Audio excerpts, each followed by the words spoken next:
यदि हमारी पृथ्वी की सतह मिट्टी से न ढकी होती तो शायद हमारा जीवन ही संभव न होता। बिना मिट्टी के न ये तो पेड़ पौधे उगते और न ही जानवरों और मनुष्यों को भोजन मिलता। यही कारण है कि लोग मिट्टी को जीवनदायिनी मानते हैं। धरती का मुलायम और पाउडर जैसा हिस्सा जिसमें पौधे उगते हैं मिट्टी कहलाता है। इस मिट्टी का जन्म चट्टानों के छोटे छोटे टुकड़ों और पेड़ पौधों एवं जानवरों के सड़ने से हुआ है। यह मिट्टी कोई एक दिन में नहीं बनी, बल्कि इसका बनने का क्रम लाखों वर्षों से ही चलता आ रहा है और आगे भी चलता रहेगा। अब प्रश्न उठता है कि मिट्टी कैसे बनती है। लाखों वर्ष पहले मिट्टी इस रूप में नहीं थी, बल्कि चट्टानों की शक्ल में थी। वर्षा, हवा, बर्फ, गर्मी, वायु से बने कार्बनिक अम्ल आदि इन चट्टानों से लगातार टकराते रहे और उन्हें तोड़ते रहे। चट्टानें टूटते टूटते छोटे छोटे टुकड़ों में बदल गई और ये छोटे छोटे टुकड़े बालू में बदल गए। इस बालू से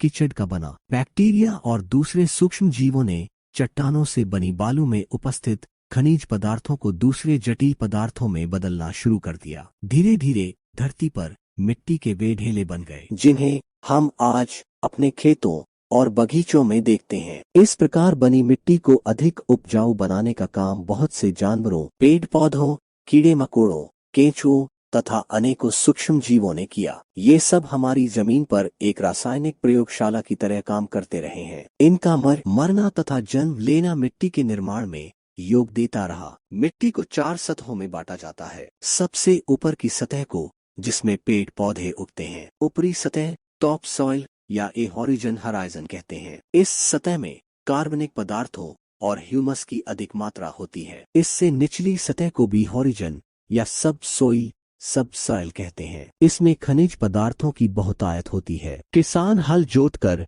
इन दोनों परतों को मिला लेते हैं। तीसरी परत को सी हॉरिजन कहते हैं।